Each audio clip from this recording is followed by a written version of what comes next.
Good morning, student. This is second lecture of control system and PLC. So we have going to next topic for introduction and chapter number first of control system and PLC. Teaching hours आहेत 10.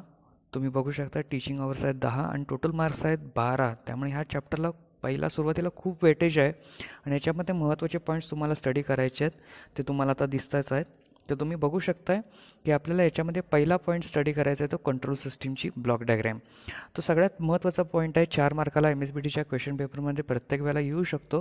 त्यामुळे तुम्ही study करताना block diagram पक्की करायची आहे. Next पण दुसरा point येतो आहे क्लासिफिकेशन ऑफ कंट्रोल सिस्टीम. तर याच्यामध्ये 3 टाईप्स आहेत. फर्स्ट वन आहे open loop and close loop. Next one आहे टाईम व्हॅरिंग अँड टाईम इनव्हॅरिंग. आणि तिसरा पॉईंट आहे linear and non linear system. पण मी इथं दाखवताना तुम्हाला 2च दाखवलेले आहेत. त्याच्यामध्ये सुद्धा ओपन लूप आणि क्लोज लूप ही जी सिस्टीम आहे ती प्रत्येक क्वेश्चन पेपरला आपल्याला बघायला मिळते आणि आपल्या या सिलेबसला महत्त्वाचा पॉईंट आहे. त्यामुळे तुम्ही ही सिस्टीम बघायचीच आहे. त्याप्रमाणे कंपॅरिझनसुद्धा करून घ्यायची आहे.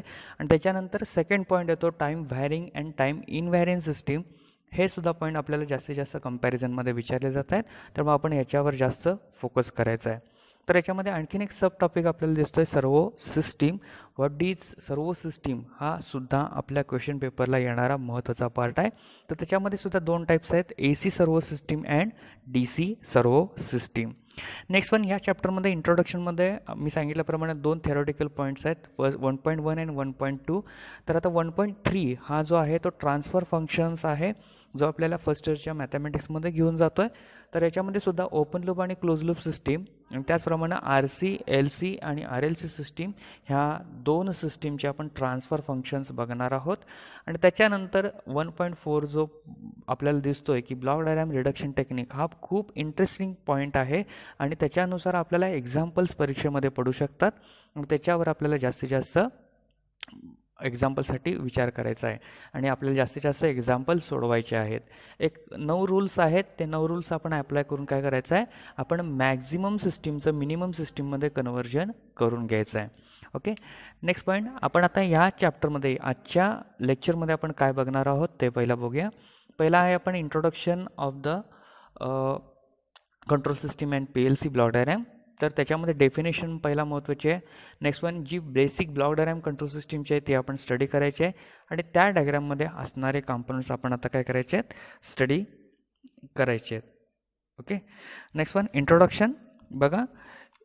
A control system is a control for process plan. बघा पहिला शब्द महत्त्वाचा आहे. कंट्रोल सिस्टीममध्ये महत्त्वाचा पार्ट आहे कंट्रोल सिस्टीम आणि त्याच्यानुसार आपण त्याच्यामध्ये काय बघणार आहे process and plan wherein the control elements are distributed throughout the system.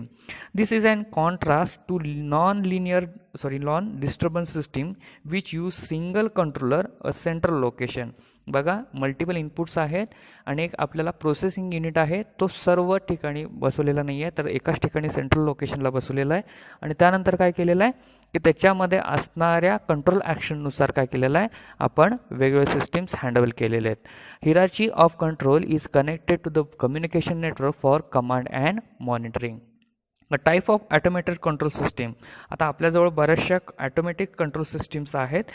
त्याचा आपल्या असणाऱ्या मशीनबरोबर इंटरफेस करून throughout a machine to provide instruction for different parts of the machine instead having a centrally located device controlling all machine. बघा वेगवेगळे machines आपल्या इथं बसवलेले असतात आणि त्यांचा आपण एकत्र करून सगळ्या ठिकाणी आपण काय करायचं आहे कंट्रोल ॲक्शन परफॉर्म करायचे आहे. हा आपल्या सब्जेक्टचा मेन हेतू आहे. जसं की आपण बघू शकतो की TVला बरेचसे चॅनल्स अवेलेबल असतात. डिश TV असून देत किंवा आपले केबल लोकल नेटवर्क असून देत त्याच्यामध्ये बरेचसे चॅनल्स असतात.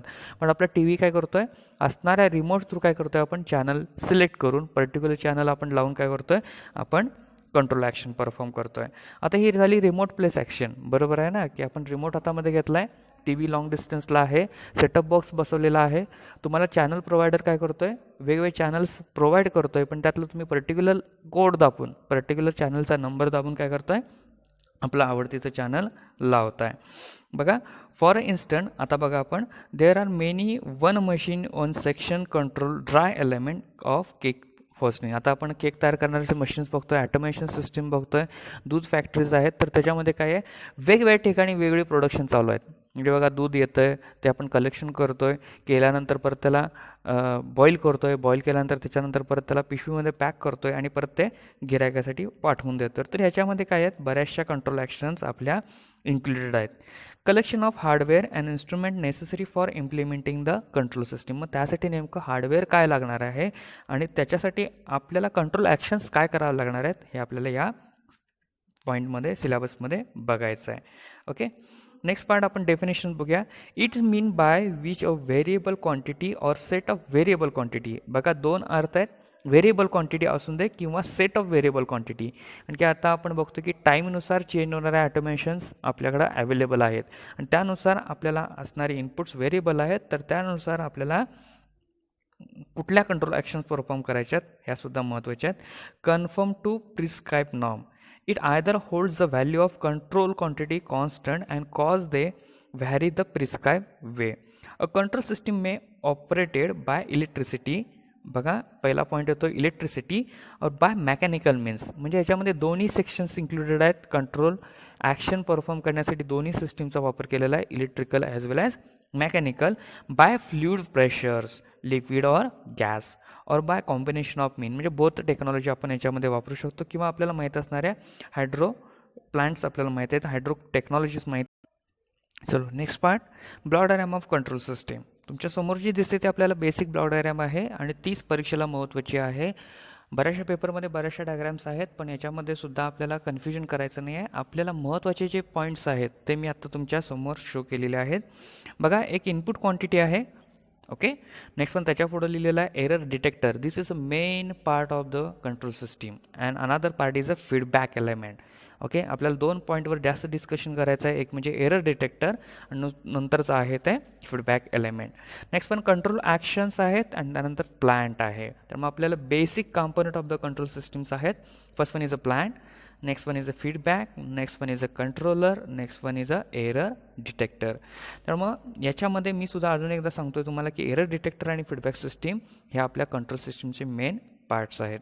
बघूया, the plant, the portion of the system which to be controlled or regulated is called as a plant and process. आता बघा ज्या ठिकाणी आपल्याला नेमकं आउटपुट काय प्रोड्यूस करायचं आहे याच्याबद्दलची जी माहिती आहे ते आपण काय करणार आहे, एखाद्या प्लांटमध्ये किंवा प्रोसेसमध्ये स्टोअर करणार आहे.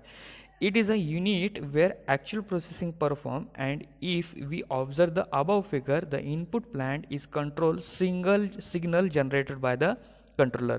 कंट्रोलरमधून जो काही सिग्नल तयार होणार आहे त्याच्यानुसार आपल्या प्लांटचं आउटपुट डिझाईन केलं जाणार आहे. A plant performs necessary action on the control system and produce the desired output. म्हणजे आपल्याला जे रिक्वायर्ड आउटपुट आहे त्याच्यावर नेमकं काय प्रोसेस करायचं आहे याच्याबद्दलची जी ॲक्शन असेल ती कुठं असणार आहे, आपली प्लांटमध्ये डिझाईन केलेली असणार आहे. Next one is a feedback. It is a control action in which the output is sampled. महत्त्वाचा शब्द येतं output is sampled and proportional the signal. म्हणजे आपल्याला नेमकं काय डिझायर्ड आउटपुट पाहिजे आहे आणि त्याच्यावर आपल्याला काय प्रोपोर्शनल इनपुट सिग्नल मिळणार आहेत याच्यामधला जो पार्ट आहे त्याला आपण काय म्हणतो, फीडबॅक. ओके, आपण एखादं इथं एक्झाम्पल घेऊया चांगले. आपल्याला एक मल्टीमीटर आहे आणि आपल्याला चेक करायचं आहे 5 व्होल्ट आउटपुट. म्हणजे माझं डिझायर्ड प्लांटचं आउटपुट काय झालेलं आहे, 5 व्होल्ट. परंतु मला आउटपुट येताना 4.5 व्होल्ट येत आहे. म्हणजेच काय आहे, माझ्या फीडबॅक सिस्टीममध्ये आत्ता इनपुटला काय येणार आहे, 4.5 इनपुट. ओके, आता ते 4.5 इनपुट काय आहे, माझ्या परत ते असणाऱ्या एरर डिटेक्टरला पाठवून दिलेलं आहे. एरर डिटेक्टर बघा आपल्याला शोनीन आहे की त्याच्यामध्ये परत तो फीडबॅकला पाठवून देतोय. म्हणजे फीडबॅक एलिमेंट काय करतोय, आउटपुटचा जो पार्ट आहे तो परत एकदा काय करतोय, इनपुटला पाठवून देतोय. The input automatic correction in any changes and desired output. The output is given feedback to input for correction. बघा महत्त्वाचं आहे, output is given feedback to the input correction. हे फीडबॅकच्या सिस्टीमचं मेन ब्लॉकचं एक्सप्लेनेशन आहे. The information about output is given to the input correction change output to the disturbance. Okay, आता next part आहे तो एरर डिटेक्टर. आता हा सगळ्यात महत्त्वाचा पार्ट. मी जसं म्हटल्याप्रमाणे आपल्याला काय आहे की इनपुट आलेलं आहे आणि अनादर इनपुट आलेलं आहे कुणाकडून, फीडबॅक सिस्टीमकडून. म्हणजे दोन असणाऱ्या सिस्टीमचं काय झालेलं आहे आपल्याला इनपुट आले. बघा इथं आपण चेक करू शकताय फीडबॅक एलिमेंटचा जो सिग्नल आहे तो ॲरो करून वरती गेलेला आहे एरर डिटेक्टरला आणि आपण इनपुटसुद्धा त्याला दिलेलं आहे पॉझिटिव्हकडून. म्हणजे एरर डिटेक्टर ॲक्च्युली काय करणार आहे, इनपुट माझ्याकडे अवेलेबल काय आहे आणि आपल्या सिस्टीमचा आउटपुट काय आहे याचा आपल्याला काय करायचं आहे, इथं एरर सिग्नल प्रोड्यूस करायचा आहे. हा महत्त्वाचा सेक्शन आहे, महत्त्वाचा पॉईंट आहे. बघा मी मगाशी म्हटलं की मल्टीमीटर आहे, मला आउटपुटला 5 व्होल्ट पाहिला आहे पण फीडबॅक एलिमेंट आपल्याला देतोय 4.5 व्होल्ट. आता इनपुट आपल्याला समजा मिळतोय 5 व्होल्ट, तर दोन्हीच्यातला एरर काय आला, 5 volt minus 4.5 volt is equal to error output काय आलेला आहे 0.5 व्होल्ट. दोन्हीच्या असणाऱ्या प्रोसेसमधला एरर किती आला आहे 0.5 व्होल्ट. म्हणजे आपण इथं काय करतोय, कंट्रोल सिस्टीमला प्रोव्हाइड करताना काय करतोय, एरर आउटपुट देतोय. म्हणजेच एरर डिटेक्टर काय करतोय, ॲक्च्युअल रिक्वायर्ड जे आउटपुट आहे आणि इनपुट मिळाले यांच्यातला जो काय एरर आहे तो आपल्याला काय करायचा आहे, सिग्नल प्रोड्यूस करायचा आहे आणि तो द्यायचा आहे कंट्रोलरला. आता कंट्रोलर काय करतोय बघा, next block, the element system within the itself or external to system which control the plant is called as a controller.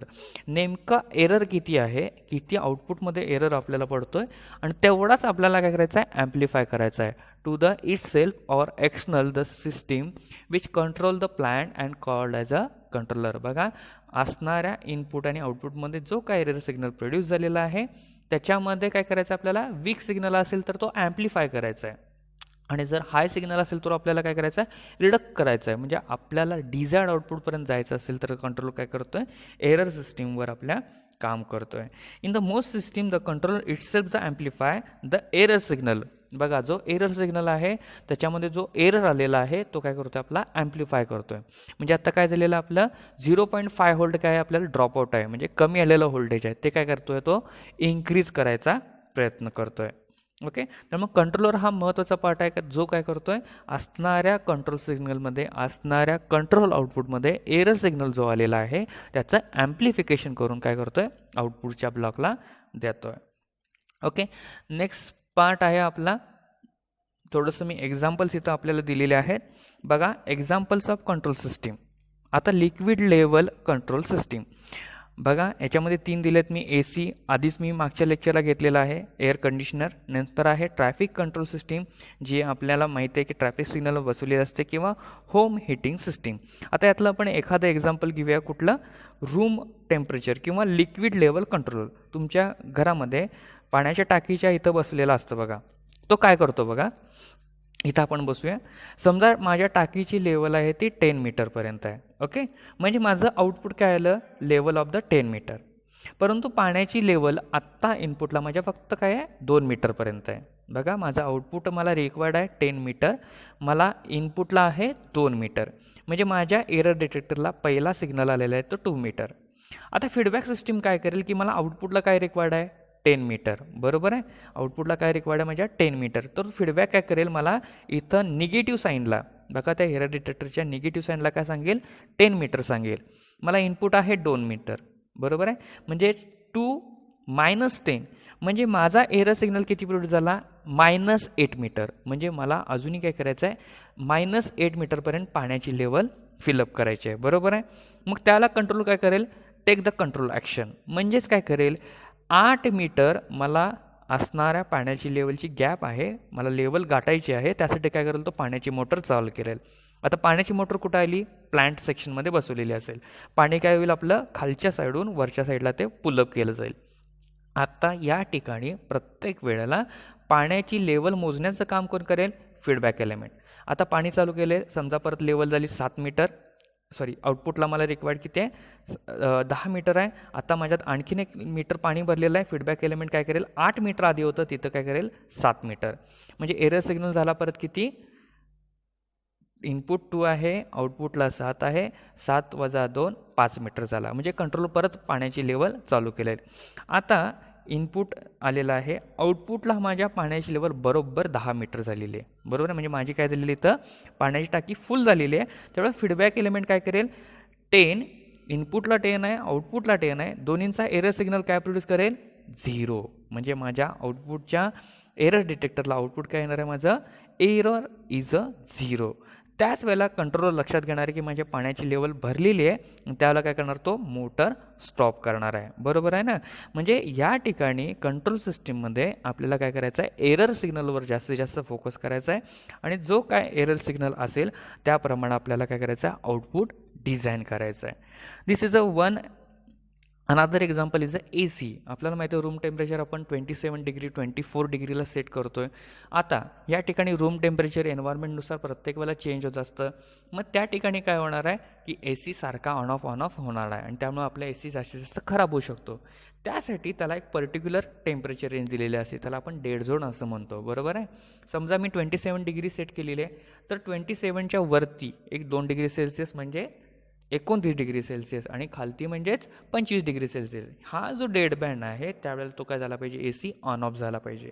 मग ही कंट्रोल ॲक्शन कुठं असणार आहे, आपली फीडबॅक सिस्टीममध्ये टाकलेली असणार आहे. जी रेंज आहे, टेम्परेचर रेंज आहे, ती आपण कुठं प्लेस करणार आहे, फीडबॅक सिस्टीममध्ये करणार आहे. असणाऱ्या इनपुटच्या रेंजवर तो काय करणार आहे, आपली सिस्टीम सेट करून AC ऑन ऑफ करायचा प्रयत्न करणार आहे. ह्या आपल्याला ह्या सिलेबसमध्ये ह्या बेसिक गोष्टी महत्त्वाच्या आहेत आणि असणाऱ्या आपण एरर सिग्नलवर ह्या सिस्टीम काय करायच्या आहेत, रन करायच्या आहेत. त्यामुळे तुम्हाला पहिला पॉईंट मी आज फक्त घेतो आहे, जो आहे कुठला, आपला basic block diagram of control system. हीच परीक्षेमध्ये डायग्राम ड्रॉ करायची आहे आणि प्रत्येक असणाऱ्या पॉईंटचं एक्सप्लेनेशन तुम्ही व्यवस्थित रेग्युलर लिहायचं आहे, तरच तुम्हाला ह्या पॉईंटला 4पैकी 4 मार्क पडू शकतात. ठीक आहे. आता आपण नेक्स्ट पॉईंटला नेक्स्ट लेक्चरला जाणार आहोत, जो आहे आपला क्लासिफिकेशन ऑफ कंट्रोल सिस्टीम. ह्यात सुद्धा महत्त्वाचे पॉईंट्स आहेत, ते आपण नेक्स्ट लेक्चरला स्टडी करूया. ओके. आता तुम्ही जाता लक्षात ठेवायचं की याच्यावरची मी असाइनमेंट तुम्हाला या लिंकमध्येच प्रोव्हाइड करून देतो आहे. त्यामुळे त्याच्यामध्ये फक्त तुम्हाला 10 क्वेश्चन्स असतील, तुम्ही ते MQC टाईपमध्ये असणार आहेत, तुम्ही ते करायचे आहेत आणि ते फीडबॅक्स मला ऑनलाईन मिळतील. ओके. थँक्यू.